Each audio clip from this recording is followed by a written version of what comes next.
Тони, намираме се в село Пещера. Какво можеш да ни разкажеш за него?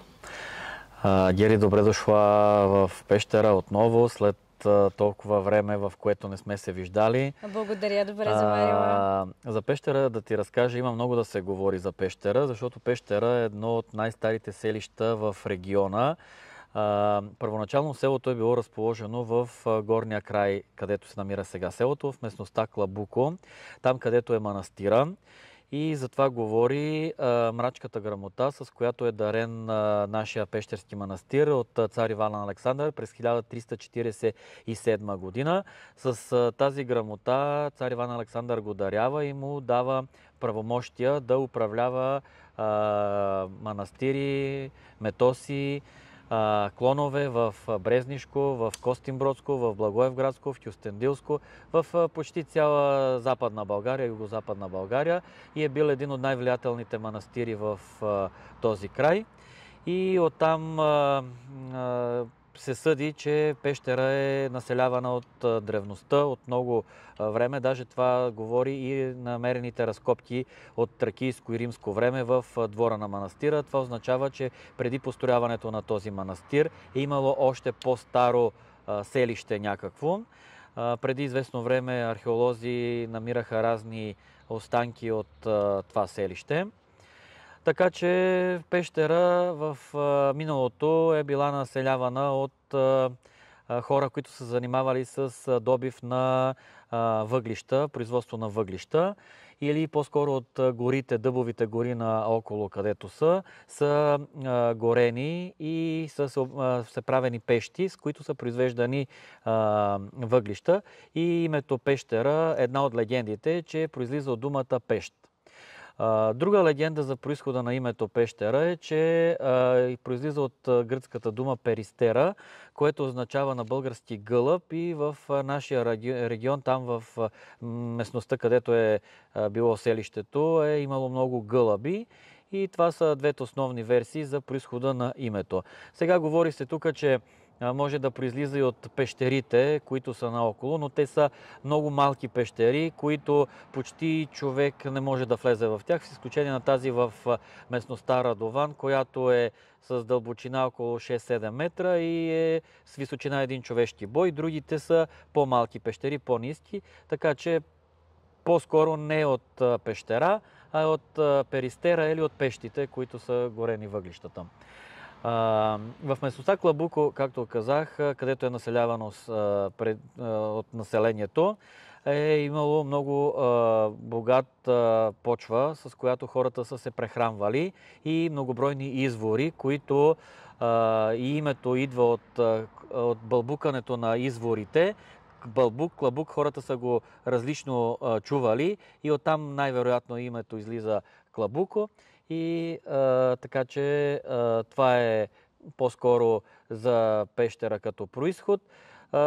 Сега, след като манастира е пристроен през 19 век, по-скоро в края на 18-ти, началото на 19 век, селището слиза вече на двата бряга на Треклянска река и горе остават само отделни къщи на хората, които са го населявали, и селото се слиза в плодородните почви и тук, покрай реката.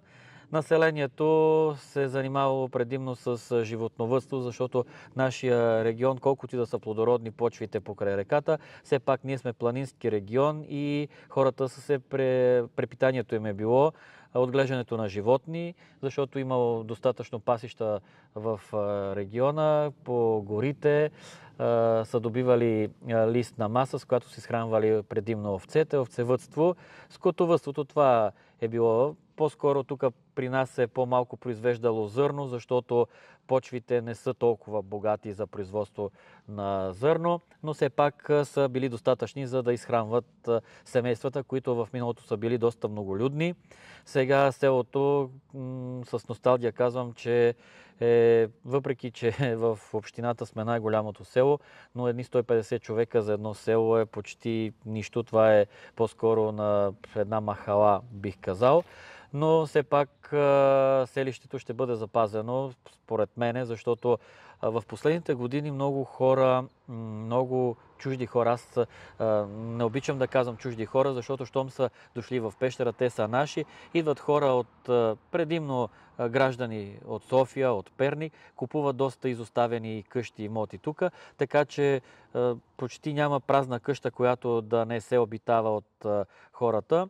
Верно, идват по-скоро през почивните дни, събота, неделя, отпуски и така нататък, но най-живия сезон нормално е летния сезон, когато идват тези хора, довеждат техните деца, по-възрастни, така селото се съживява, но зимата е мъртъв сезон и за съжаление аз не обичам да го казвам, но селото има един такъв упадък в последните години, който се дължи по-скоро на намаляване на населението, но аз съм сигурен, че ще продължиме да се развиваме благодарение на хората, които са дошли в Пещера. Тук кипи голяма творческа самодейност, за която може би цяла България знае какво се случва тук в село Пещера. Разкажи ни малко повече за това, което се случва в читалището. Наистина, аз това обичам да казвам, че ние сме село с 150 човека и 70 човека самодейци. Половината село е самодейци, като имаме в предвид, че освен групата за автентичен фолклор, групата за народни обичаи, групата за автентични хора и суровакарската група, ние толкова наброяваме близо 70 човека.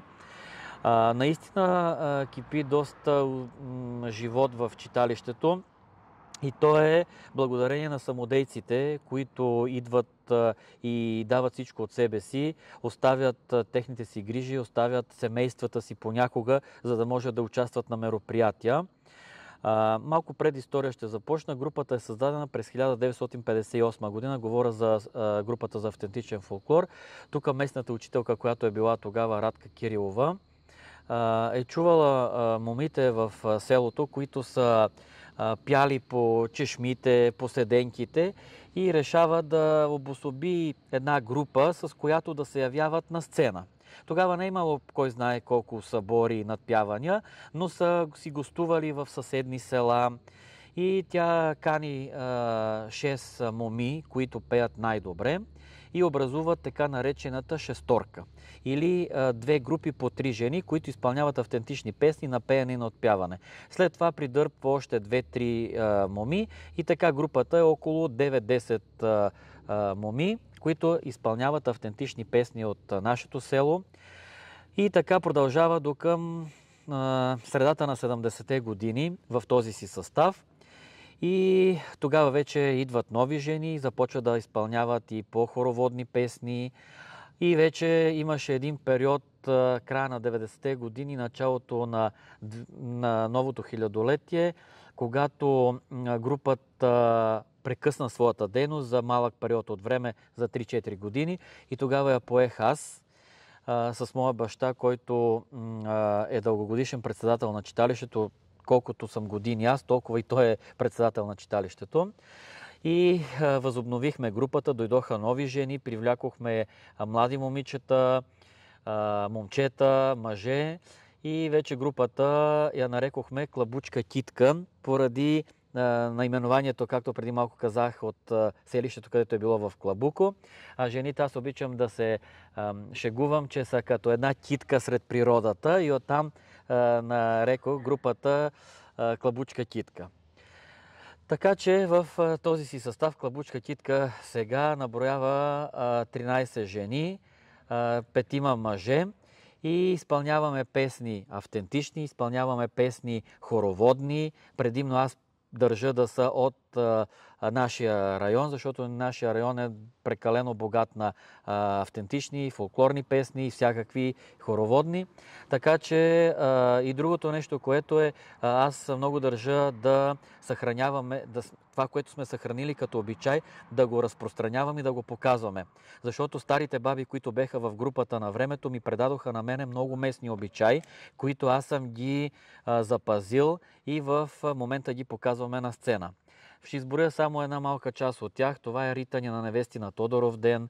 Друга обичай е жененето за беневреци.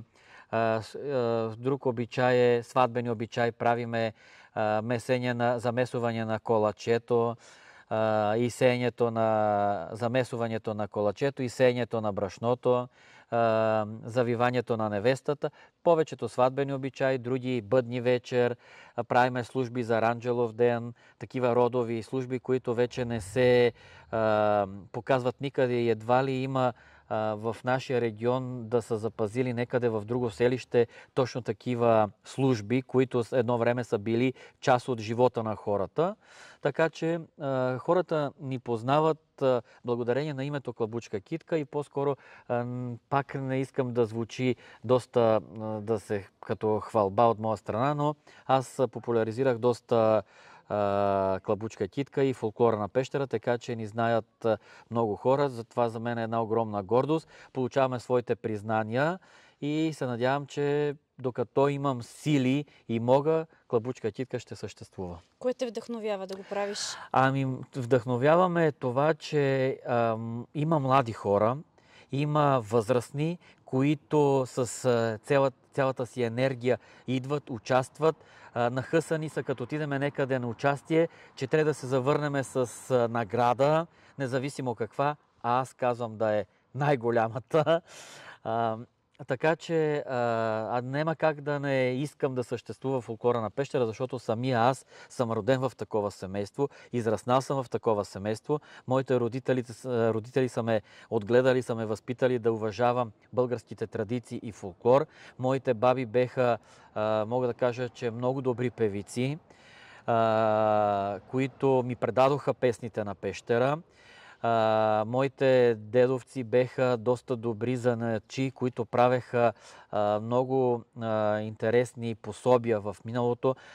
Тук ще кажа, че моят дядо ме е научил, когато бех на 5-6 годишна възраст, да правя върбови свирки. И това и ден днешен го показвам на моите племеници, на децата от селото, пролетно време, как се правят върбови свирки. И това съм го запазил и го показвам на разни фестивали, как се изработват. Така че фолклора е в моето сърце, фолклора е в моята душа и докато съм жив, фолклора ще съществува в мен. Сурвакарските игри, какво ще ми кажеш за тях, при положение, че освен че района тук е известен с тези сурвакарски групи и знаем и за фестивалите, които се правят в този район, тук също има сурвакарска група. Аз започнах от съставите, които съществуват към читалището. Споменах сурвакарската група, но не наблегнах по-обстойно на нея. Сега е момента да кажа, че сурвакарската група, според преданията на хората от селото, аз доста съм се интересувал и съм изследвал сурова в Пещера специално. И съм разпитвал доста възрастни хора, които вече ги нема. От кога съществува суровата? Самите те не можаха да ми кажат от кога съществува, защото самите те, техните бащи, техните деди са били участници в този празник. Така че съвсем смело мога да кажа, че поне 100 години назад, връщайки се, суровакарството в Пещера съществува. Сега това е традиция, която е доста силна в нашите села тук застъпена. И в Пещера е абсолютно по същия начин. Тогава е празник за всеки един от жителите, защото всеки един по някакъв начин се е докоснал до празника. Или неговите родители, ако не те сега участват, поне техните предци, родители, дедовци са участвали, или пък те сега участват. Има момчета, които са в града, идват за сурова, свързва ги Пещера, защото са родом от тук. А пък интересното е, че имам аз 10 приятели, които нямат нищо общо с Пещера, идват тук, защото дойдоха, аз съм ги поканил да дойдат да видят суровата какво е като празник и те се запалиха, хареса им и сега участват в суровакарската група на Пещера. Така че по-организирано като група сме от след 90-те години. Тогава вече групата придобива такъв организиран вид. Започва да участва на разни фестивали в страната. В чужбина сме участвали в Сърбия, в Гърция. тук близките наши страни и сме показали преди всичко маскарадната традиция на нашето село. Ние, като отидем на сцена, като показваме обичая, ние го показваме така, както го празнуваме тук на 13 и 14 януари. Това е същинския празник. Фестивала си е фестивал, но суровата си е сурова тук, когато от къща у къща се влезне, когато те посрещнат хората с характерните за този ден храни, баница, вариво, пача, греяна ракия, и като ги видиш с тези отворени обятия и се радват, това те прави щастлив и си казваш: всичко оставям, за да мога да се отдам изцяло на този празник. И това е, искам да изкажа благодарност на момичетата, на момчетата, защото това е мъжки празник по принцип, но в последните години вече участват все повече и повече момичета, което е ново, което е хубаво. И така че искам да им изкажа своята благодарност за това, че идват, когато ги поканя, когато имаме някакво мероприятие, намират начин и идват за да участват. Костюмите им са изключително интересни. Може би да те попитам какво символизират те, защото са различни от тези на кукерите в други райони. По принцип, в миналото нашите костюми на суровакарите са били с кожи. Защото тук, както казах в началото, преди всичко е било скотовъдството застъпено и хората са драли животните, овцете преди всичко, щавили са кожите и с тях са си правили кожуси, за да ги топлят зимата. А суровата е през зимата и те обръщат с козината на вънка кожухчето, обуват беневреците по турите и по този начин събират звънци от животните. Слагат, начернат си лицата и по този начин гонят злото. Докато в последствие, години след това, започват вече с разноцветни парцали се режат, което пък символизира цвета на природата. Жълто, бело, зелено, червено, такива както са листата на дърветата, за здраве, за късмет, за берекет, всякакви цветове да предпазват от лошотията, защото се вервало, че кой поди така по-раздропан, шарен, го предпазва от магия, от уроки и така нататък. Така че основно това е суровата, е да се ходи, да се обикаля по селото, да се гонят. На времето са гонили, вервало се, че са гонили болестите, като дрънкат, лумкат и болестта бега от селището. Така че основно това е целта на този ритуал, да се прогони лошото, да дойде доброто, да има здраве, късмет, берекет. Какво ви предстои от тук нататък на теб и на Клабучка Китка? Предстои нещо много хубаво и се надявам да се получи. Съвсем скоро ще ще кандидатстваме за живо човешко съкровище с един уникален обред, служба на Аранджелов ден.